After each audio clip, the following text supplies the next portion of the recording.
The Bong story চ্যানেলে আপনাদের সকলকে স্বাগত। আশা করছি আপনারা সকলেই ভালো আছেন, সুস্থ আছেন। এই সপ্তাহে আমি অনুরাগী আপনাদের জন্য নিয়ে এসেছি আরও একটি নতুন ভৌতিক গল্প। আমাদের আজকের গল্প বীরেন্দ্রকৃষ্ণ ভদ্র রচিত হানাবাড়ি। তাহলে চলুন শুরু করা যাক এই সপ্তাহের গল্প। বাগবাজারের গোবর্ধনের বাড়িতেই আড্ডাটা আমাদের প্রায় জমত। গোবর্ধন বড়লোক নয়, অতি সামান্য গৃহস্থ। একটি ছোটখাটো কারখানা চালায়, আর চালায় এই আড্ডা। সদা হাস্যময়, রোগা, ছিপছিপে মানুষ। সংসারে আপনজনদের দেশে রেখে একটি বন্ধুর বাড়ির বৈঠকখানা ভাড়া নিয়ে সে থাকে, এবং সেই বৈঠকখানায় আড্ডা দিতে আসে হরেক রকমের মানুষ। বড় রাস্তার ঠিক ধারেই ঘরখানি। সন্ধে হতে না হতেই ধুনো গঙ্গা জল দিয়ে আড্ডার উদ্বোধন করে। তারপর একে একে লোক জমায়েত হতে থাকে। সেখানে আসে গাইয়ে বাজিয়ে, উকিল, ব্যবসাদার, ডাক্তার ও আরও নানান ধরনের লোক। বৈঠকখানার একটি কোণে চায়ের জল চড়ানোই থাকে। মাঝে মাঝে আড্ডাধারীদের পয়সায় মাঝে মাঝে বা গোবর্ধনের চা, মুড়ি, বেগুনি, ফুলুরি আসে। আর সেই বস্তুগুলির সদ্ব্যবহার করতে করতে দুনিয়ার যাবতীয় বস্তু নিয়ে আলোচনা শুরু হয়। গোবর্ধনের সময় সময় চায়ের খরচ বেড়ে যায়, কিন্তু তাতে তার দুঃখ নেই। 5টা লোক এসে তার ভাঙা তক্তাপোষে বসে যে গল্পগুজব করে যায়, এতেই তার আহ্লাদ ধরে না। কোনোদিন লোক সমাগম কম হলে সে রাস্তা দিয়ে একটু চেনা মুখ দেখলে তাকে ধরে এনে বৈঠকখানায় বসায়, চা দেয় ও একটু আড্ডা দিয়ে নেয়। আষাঢ়ের সন্ধে, তার উপর আবার ছুটির দিন। টিপ টিপ করে বৃষ্টি পড়ছে। ঘরের মধ্যে কুণ্ডুমশাই তার নেয়াপাতি ভুঁড়িটি নিয়ে ভূপাল ঘোষের সঙ্গে গীতার চর্চা করছেন। কেষ্ট আর মাখনলাল পাড়ার কোবরেজ মশাইয়ের সঙ্গে একজন সিনেমা শিল্পীর পেটের অসুখ হতে কজন ডাক্তার এসে সারাদিন তার বাড়িতে বসেছিল তাই নিয়ে তর্ক জুড়ে দিয়েছেন। গোবর্ধন চা করছে, এমন সময় বৃদ্ধ সন্তোষবাবু সেখানে ছাতি নিয়ে ঢুকলেন। সন্তোষবাবু প্রবেশ করতেই সকলে আলোচনা বন্ধ করে তাকে সাদর অভ্যর্থনা জানাতে ব্যস্ত হয়ে উঠলেন। ব্যস্ত হওয়ার কারণ ছিল, সন্তোষবাবু এলে আড্ডাটা জমত খুব। যেহেতু সন্তোষবাবু এমন সব উদ্ভট খবর আনতেন যা কেউ বিশ্বাস করত না মোটেই, কিন্তু মজাদার বলে সেগুলো শুনে ভালোই লাগতো সবার। নবাগত কোন লোক এলেও কিন্তু তার পক্ষে বিভ্রান্ত হয়ে পড়ার উপায় ছিল না, কারণ সন্তোষবাবুর হৃষ্টপুষ্ট চেহারা, গাম্ভীর্য ও প্রাচীন বয়সের একটা ব্যক্তিত্ব লোককে বুঝতেই দিত না যে বক্তা যা বলছেন তা সবই গাঁজাখুরি গল্প। এর মধ্যে সত্যের ভাগ আদৌ আছে কিনা সন্দেহজনক। বিশ্বাস না করলেও সময় সময় অবিশ্বাস্য ব্যাপার শুনতে ভালো লাগে, এবং তাতে আড্ডাও জমে ওঠে। তাই আড্ডার একটি স্তম্ভ ছিলেন এই ভদ্রলোক।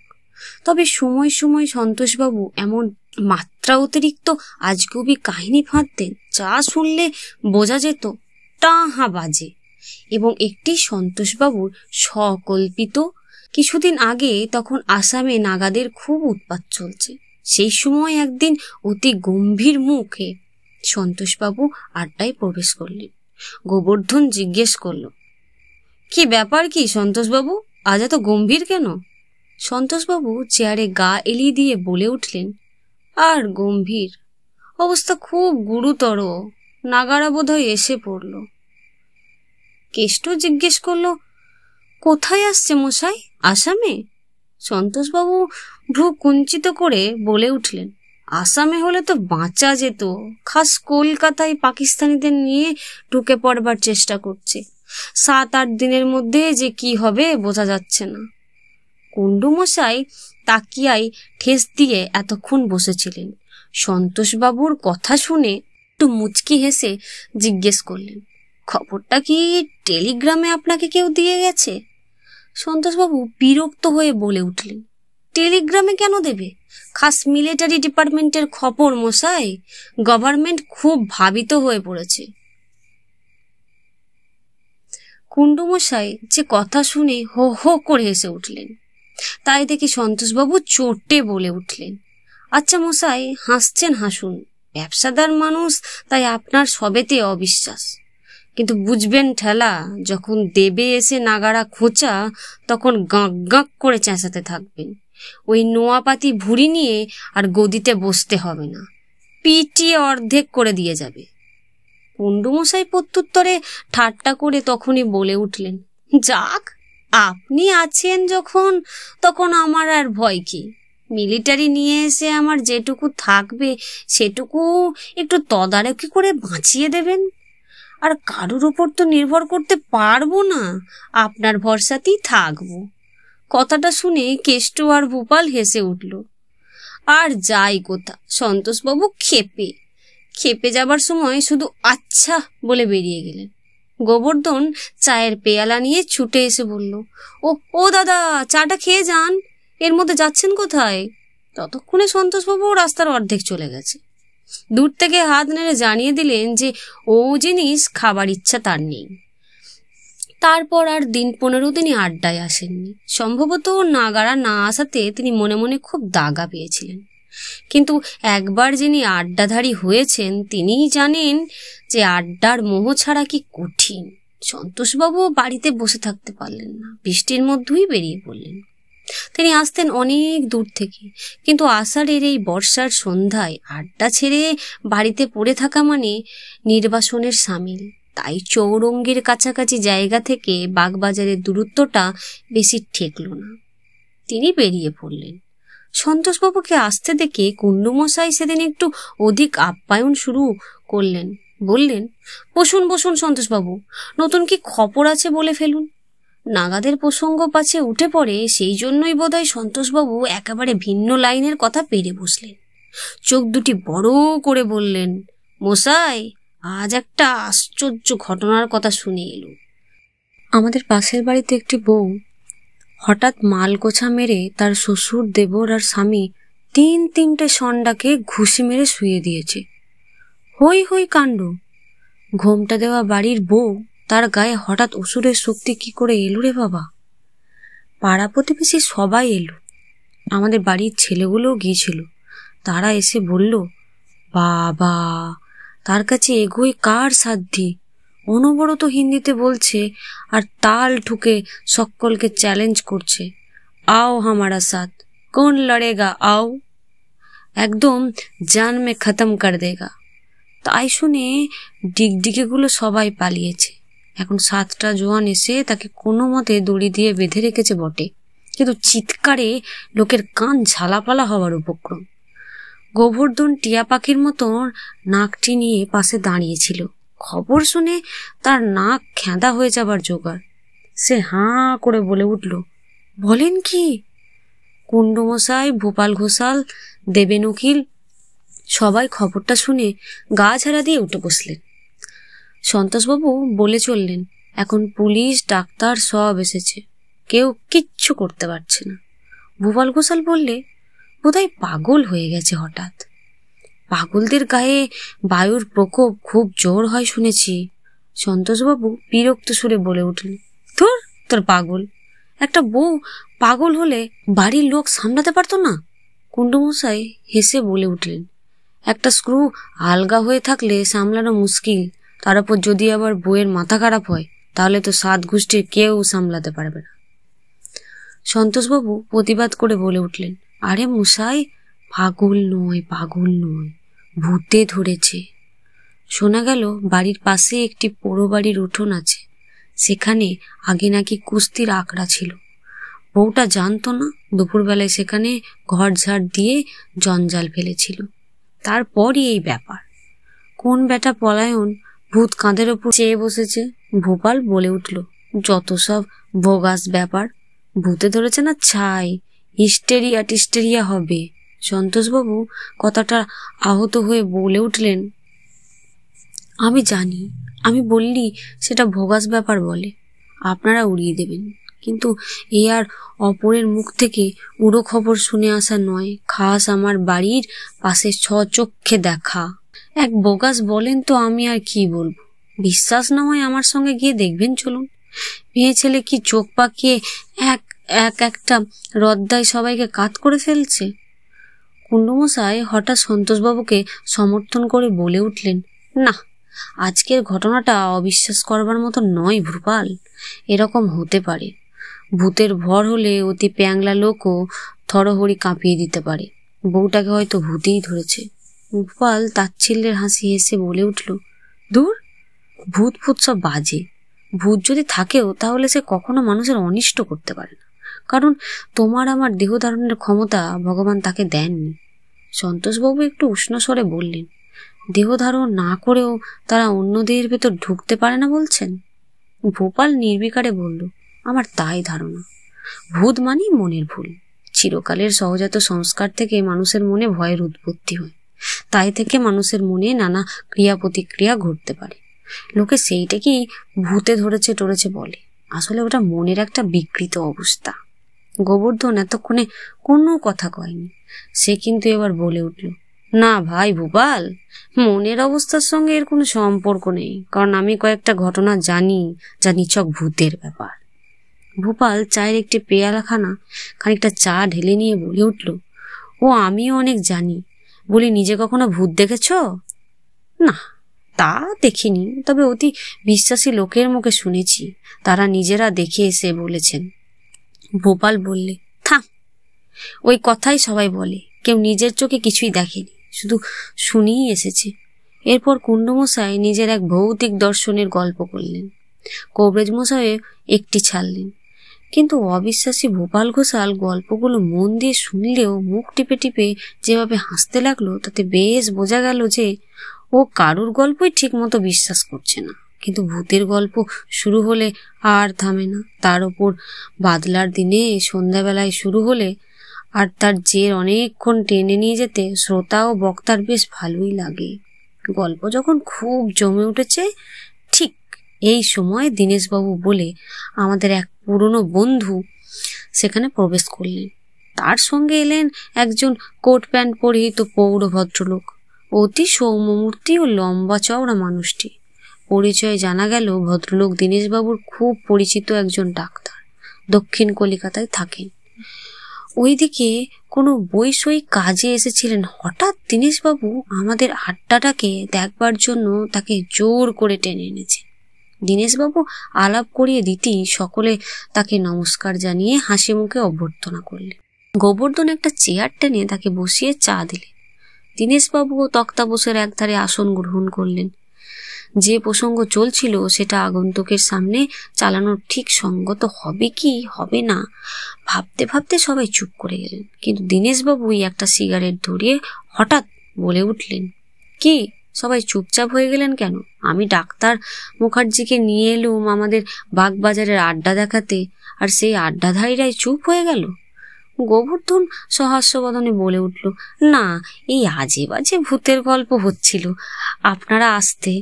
গোবর্ধন কথা শেষ না করতে দিয়ে দীনেশবাবু বলে উঠলেন, আরে এ তো খুব ভালো বিষয় নিয়ে আলোচনা হচ্ছিল, থামলে কেন, চালাও।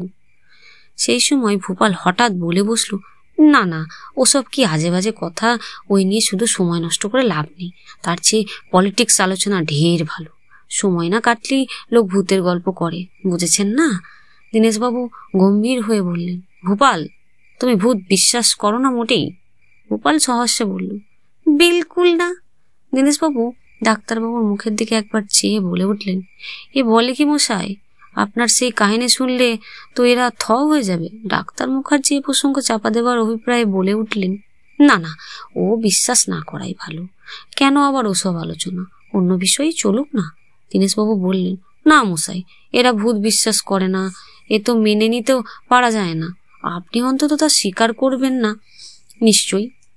ডাক্তার মুখার্জি একটু চিন্তিতভাবে বলে উঠলেন, দেখুন, ভূত সত্যি আছে কি নেই ঠিক বুঝি না। বিজ্ঞান ও যুক্তি বলে ওসব চোখের ভ্রম, কিন্তু আবার ব্যক্তিগত অভিজ্ঞতায় দেখি উল্টো এক রহস্য। হয়তো ভুলই হবে, কে জানে। ও সত্যি একটা মিস্ট্রি। যাক, ও প্রসঙ্গ থাক। ডক্টর মুখার্জি কথা বলার ধরনে সকলেই বুঝতে পারলে এটা কি ব্যাপার তিনি চেপে যেতে চাইছেন। তাছাড়া দীনেশবাবু ঘরে ঢুকেই বলেছিলেন যে সে ব্যাপার শুনলে থ হয়ে যাবে। সে কথা শোনা অবধি সবারই কৌতূহল বেড়ে উঠেছিল খুব। কুণ্ডমশাই, সন্তোষবাবু, গোবর্ধন মাই, ভূপাল ঘোষাল পর্যন্ত যখন ডাক্তারবাবুকে সেই কাহিনী বলার জন্য পিড়াপিড়ি শুরু করে দিল, তখন ডাক্তার মুখার্জি বাধ্য হয়ে সেই কাহিনী বলতে আরম্ভ করলেন।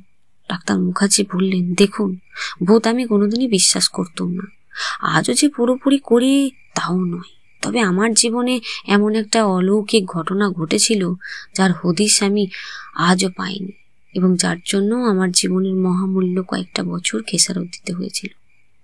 সকলে উদগ্র আগ্রহে ডক্টর মুখার্জির মুখের দিকে চেয়ে তার কাহিনী শুনতে লাগলো। সমস্ত ঘরটায় তখন বেশ থমথমে ভাব। ওদিকে ঘরের বাইরে চেপে বৃষ্টি আসাতে পরিবেশটা আরো জমাটি হয়ে উঠল। ডাক্তার মুখার্জি বলতে লাগলেন, বছর 15-20 আগে মেডিকেল কলেজ থেকে আমি পাশ করে বেরিয়েছিলাম এবং অতি অল্প দিনের মধ্যেই ডাক্তার হিসেবে সুনাম অর্জন করেছিলাম। তাই রোগীর সমাবেশ আমার কর্মজীবনের প্রথম অধ্যায় থেকেই বেশ ভালোভাবে শুরু হলো। দিবারাত্রে নানান ধরনের রোগী নানা ব্যাধি নিয়ে আমার কাছে আসতো এবং আমি তাদের যথাসাধ্য রোগ মুক্তির জন্য চেষ্টা করতাম। বোধহয় নিরাময় সংখ্যা বেশি হওয়াতেই সকাল সন্ধে নানা স্থান থেকে আমার ডাক আসতো। অনেক সময় বাধ্য হয়ে বলে দিতে হতো যে যাবার সময় হবে না, আপনারা অন্য কোনো চিকিৎসককে ডাকুন। তাতে লোকে ক্ষুণ্ণ হতো ঠিকই, কিন্তু উপায় ছিল না। সকলে বলে উঠল, বটেই তো। ডাক্তারবাবু আবার বলতে শুরু করলেন, আমার বাড়ি আর ডিসপেন্সারি ছিল ভবানীপুরে। বিকালবেলায় রোগী দেখে রাত 8টার মধ্যে সেখানে ফিরে আসতুম। তারপর ঘন্টাখানেক ওখানে রোগী দেখে 9টা 9:30টায় উপরে চলে যেতুম আর নামতুম না। এই ছিল সাধারণত প্রাত্যহিক নিয়ম। খুব জরুরি কেস থাকলে অবশ্য দেরি হয়ে যেত বা রাত্রিরেও বেরোতে হতো, কিন্তু সে কালে ভদ্রে। একদিন এমনই বর্ষা, তবে সারাদিনই গুড়ি গুড়ি বৃষ্টি পড়ছে। ডাক্তারখানায় রোগীর সংখ্যাও বেশি নয়। এই 8:30টার মধ্যে কাজ চুকে গেল। ডিসপেন্সারি থেকে কম্পাউন্ডারকে সকাল সকাল ছুটি দিয়ে বলে দিলুম, তুমি যাও, আজ আর কেউ আসবে না মনে হচ্ছে। কম্পাউন্ডার চলে গেল। সেদিনের খবরের কাগজটা একটু চোখ বুলিয়ে নিয়ে ওপরে উঠে যাব ভেবে আমি কাগজটা পড়ছি। এমন সময় হঠাৎ একটা লোক ডিসপেন্সারির বাইরে দাঁড়িয়ে আমায় ডেকে বললে, হ্যাঁ ডাক্তারবাবু, একটু দয়া করে যদি আমাদের বাড়ি আসেন বড় ভালো হয়। আমার এক আত্মীয় মরো কোনো ডাক্তার পাচ্ছি না, একবার চলুন। বাইরে যেখানে লোকটি দাঁড়িয়েছিল সেখানটায় আলো তত স্পষ্ট ছিল না। লোকটিকে বললুম, ভেতরে এসে বসুন, কি ব্যাপারটা আগে শুনি, তারপর যাওয়ার কথা হবে খন। লোকটা অনুনয় করে বললে, তার একটা পা খোড়া, বেশি উঁচু নিচু করলে কষ্ট হয়, তাই তাকে মাপ করতে হবে। নিহাত বিপদে পড়ি সে আমার কাছে ছুটে এসেছে। আমার কি মনে হলো ড্রাইভারকে ডেকে গ্যারেজ থেকে গাড়ি বার করতে বললুম। লোকটি বাইরেই দাঁড়িয়ে রইল। গাড়ি এসে দাঁড়াতেই লোকটি সামনের সিটে ড্রাইভারের পাশে গিয়ে বসলুম। আমি চাকরকে ডিসপেন্সারি বন্ধ করতে বলে গাড়ির পিছনে গিয়ে বসলুম। গাড়ি স্টার্ট দিলে জিজ্ঞাসা করলুম কোথায় যেতে হবে। লোকটি বলল, বালিগঞ্জ সার্কুলার রোড। গাড়ি সেই দিকে এগিয়ে চলল। যেতে যেতে পাশ থেকে লোকটির মুখ দেখে আমি শিউরে উঠলুম। এ কি বিশ্রী চেহারা! মানুষের এরকম চেহারা হতে পারে এ আমার ধারণার বাইরে ছিল। তাই তো এই কদর্য লোকটার কথা শুনে যাওয়াটা কি ঠিক হচ্ছে, গাড়িটাকে ঘোরাতে বলবো নাকি, ইত্যাদি নানা কথা আমার মনে হতে লাগলো। আমার সঙ্গে সঙ্গে কৌতূহল হলো, দেখা যাক না কি হয়। সন্তোষবাবু এই সময় বলে উঠলেন, ওহ, আপনার সাহস আছে মশাই, রাত্রিরে একটা অপরিচিত লোকের সঙ্গে এইভাবে যাওয়া খুব বাহাদুরির কথা। ডাক্তারবাবু হেসে বললেন, দেখুন, আমরা ডাক্তার মানুষ বিপদে পড়েছে শুনলে মনটা ছ্যাত করে ওঠে। যদি সময় মতো গেলে একটা প্রাণ বেঁচে যায়, এই ভাবনাটাই তখন বেশি হয়। তাছাড়া বরাবরই আমার সাহস ছিল খুব। গভীর রাত পর্যন্ত কত দিন একা কলেজে মরা নিয়ে কাটাকাটি করেছি, কোনো ভয় হয়নি। রাত্রে কত অন্ধকার ঘরে মুমূর্ষু রোগীকে দেখতে গেছি, চোখের সামনে কত মৃত্যু হয়েছে, তবু ভয় পাইনি কোনোদিন। তবে আজকের মতো ডাক কোনো দিনই আসেনি। বিশেষ একেবারে একটা অপরিচিত জায়গা থেকে, আর এই রকম রাত্রে। গোবর্ধন চোখ বড় বড় করে বলে উঠল, তার উপর আবার ওই বিকট মূর্তির সঙ্গে যেতে হচ্ছে। ডাক্তারবাবু বললেন, হ্যাঁ তা যা বলেছেন, তবে আমার মনের জোরটা ছিল খুব, সেই জন্যে ওকেও গ্রাহ্যের মধ্যে আনলুম না। চুপচাপ বসে রইলুম গাড়িতে। তখন বালিগঞ্জ সার্কুলার রোডে এত বাড়ি ছিল না, অধিকাংশ জায়গায় ছিল ডোবা আর জঙ্গল। দূরে দূরে বড় বড় লোকের এক একটা বাড়ি, তাও রাস্তার উপরে নয়, সামনে অনেকখানি ছাড়া জায়গার পর। রাস্তার আলো এত দূরে দূরে যে হেডলাইট জ্বালিয়ে ছাড়া গাড়ি নিয়ে এগোনো মুশকিল। জনহীন অন্ধকার পথ দিয়ে ঘুরে ঘুরে একটা বাগানের সামনে লোকটা গাড়ি রাখতে বলে নামলে। আমিও তার পিছু পিছু চলতে লাগলুম। বললুম, এখানে আলো টালো নেই দেখছি। লোকটি শুধু অস্ফুট স্বরে জবাব দিল, আমার কিন্তু তখন মনটা বেশ দমে গেছে। ভাবলুম, তাই তো, লোকটার সঙ্গে রাত্রিবেলায় এসে বোধহয় ভালো করলুম না। কি জানি ওর মনে কি আছে, গুন্ডা ডাকাতও হতে পারে। অবশ্য দু একজন আক্রমণ করলে সামলাতে পারবো, কিন্তু অজানা জায়গায় রাত্রের অন্ধকারে যদি বেশি লোক আসে তাহলে। পকেট হাতড়ে দেখলুম একটা ছুরি আছে, আর আছে একটা টর্চ। তাড়াতাড়ি দুটো জিনিসই দু হাতে বাগিয়ে ধরে টর্চটা জেলে ফেললুম। কিন্তু দুর্ভাগ্য এমনই যে তার ব্যাটারির শক্তি প্রায় নিঃশেষিত হয়ে এসেছে। তখন অতি মিটমিট করে আলো বেরোতে লাগলো তা থেকে। তাই জ্বালিয়ে লোকটির অনুসরণ করলুম। বাগানের শেষ প্রান্তে একটি জীর্ণ প্রকাণ্ড বাড়ি, কিন্তু সমস্ত চুপচাপ, একটা আলো জ্বলছে না কোথাও। তখন আমার সত্যি কেমন গাটা ছমছম করতে লাগলো। চাক, দেখি কতদূর কি হয় বলে সেই লোকটাকে অনুসরণ করতে করতে একটা প্রকাণ্ড ভাঙা সিঁড়ির সামনে এসে পড়লুম। নির্বাক সঙ্গীটি অন্ধকারী তরতর করে উপরে দোতলায় উঠে গেল। আমি টর্চের ক্ষীণ আলোয় ধীরে ধীরে পা ফেলে উপরে উঠে গিয়ে বারান্দার সামনে গিয়ে দাঁড়ালুম। বারান্দায় মধ্যিখানে একটা হল ঘরের দরজা। মনে হলো সেই প্রকাণ্ড হলটার শেষ দিকে মিটমিট করে একটা পিদিম জ্বলছে, আর তারই পাশেতে একজনকে আপাদমস্তক মুড়ি দিয়ে পড়ে আছে। যাই হোক, সেই রুগী কি না কে জানে। আবার মনে হলো, খুনটুন হয়নি তো? শেষকালে আমাকে ফ্যাসাদে ফেলবার জন্য হয়তো কোনো ষড়যন্ত্র করে নিয়ে এসেছে। এ তো মহা বিপদে পড়লাম। কি করি তখন ভেবে পাচ্ছি না। বর্ষার ঝিমঝিম শব্দ ছাড়া মানুষের কণ্ঠের একটি আওয়াজও কোথাও নেই। আর লোকটি যে দোতলায় উঠে কোথায় গেল তার কোনো হদিশ পেলুম না। তখন আমার শরীরে কুলকুল করে ঘাম দেখা দিয়েছে, কিন্তু তবু জোর করে মনে সাহস আনবার চেষ্টা করছি আর ডাকছি, ও মশাই, কোথায় গেলেন? ও মশাই। কোনো সাড়া নেই কারো। ঠিক এই সময় আবার টর্চের আলোটাও নিভে গেল। আমি তখন বুঝতে পারছি না যে এটা স্বপ্ন দেখছি না। বিংশ শতাব্দী কলকাতায় এক প্রান্তে একটি ভাঙা বাড়িতে অসহায় নির্বান্ধব অবস্থায় একমাত্র একটি জীবিত মানুষ আমি দাঁড়িয়ে আছি। সমস্ত শরীর তখন ঠক ঠক ঠক ঠক করে কাঁপছে। কেবল মনে হচ্ছে চতুর্দিক থেকে যেন অশরীরী মানুষরা চাপা সুরে ফিসফাস কথা কইতে কইতে চলে যাচ্ছে।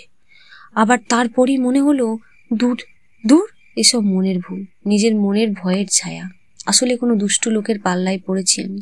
তবু একবার ডাক দিলুম, কিন্তু সেই লোকটা কোনো সাড়া দিল না।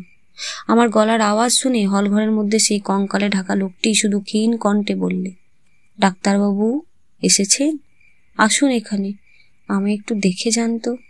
মানুষের কণ্ঠের সেই ক্ষীণ আওয়াজ পেয়ে আমি যে কি স্বস্তি পেলুম তা বলতে পারি না। সমস্ত ভয় আমার নিমেষে দূর হয়ে গেল। মনে হলো ওই অসহায় রুগী আমার আজকের দিনের শ্রেষ্ঠ বন্ধু। দ্রুতপদে আমি হলঘরের পিদীপের কাছে এগিয়ে গিয়ে রুগীর সামনে দাঁড়িয়ে দেখলুম লোকটি আপাদমস্তক কম্বল মুড়ি দিয়ে পড়ে আছে। এর ভেতর থেকে কি করে কথা বলল তাও তো বুঝছি না। কাছে কোনো বসবার টুল বা চেয়ার ছিল না। উবু হয়ে বসে জিজ্ঞাসা করলুম, কি হয়েছে আপনার, বলুন তো। কম্বলের ভেতর থেকে একটু বিকৃত স্বরে আওয়াজ এলো, কি হয়েছে জানি না, একবার নাড়িটার দেখুন তো। বলি সে একটি শীর্ণ হাত কম্বলের পাশটা থেকে বাড়িয়ে দিল। আমি তখন বিশেষ লক্ষ্য করিনি যে হাতটি ধরতে যাচ্ছি সেটি কি, কিন্তু হাত ধরতেই আমি চমকে উঠে পিদীপের আলোয় দেখলুম এ কার হাত, যে কঙ্কাল, শুধু চর্মহীন সাদা সাদা হাড়ের আঙ্গুল আর কবজি আমার দিকে তুলে ধরেছে। ব্যাস, সঙ্গে সঙ্গে অজ্ঞান হয়ে আমি সেইখানেই পড়ে গেলুম। তারপরের ঘটনাগুলি কিছুই জানি না, সবই অপরের মুখ থেকে শোনা। কাহিনী শুনে সবার নিঃশ্বাস বন্ধ হয়ে আসার উপক্রম হলো। কিন্তু তারপর কি হলো? সবারই ওই এক প্রশ্ন। ডাক্তারবাবু বললেন, তারপর আমি তো সেইখানে অজ্ঞান হয়ে পড়ে আছি। ওইদিকে আমার ড্রাইভার চিউসরণ আমাকে 1 ঘন্টার মধ্যেও আসতে না দেখে খুব চঞ্চল হয়ে উঠল। তাই তো ও এরকম কখনো হয় না। ডাক্তারবাবু অন্ধকারে এই বাগানের মধ্যেও তাহলে কোথায় গেলেন? এই ভাবতে ভাবতে অবশেষে সে পাশের একটি বড় বাড়িতে গিয়ে সমস্ত ব্যাপার খুলে বলল। সেই বাড়ির লোকেরা বলল, তোমার মনি পাশের ওই ভাঙা বাড়িতে যেতেই পারেন না। ও বাড়ি বহুদিন ধরে তালা দেওয়া পড়ে আছে। বাড়িতে 2টো খুন হয়, তাই ওর ভাড়াও জোটেনি। অতএব ডাক্তারবাবু ওখানে যাননি, অপর কোথাও গেছেন। তুমি বিলকুল ভুল দেখেছ। ও হানা বাড়িতে ডাক্তারবাবু যাবেন কেন?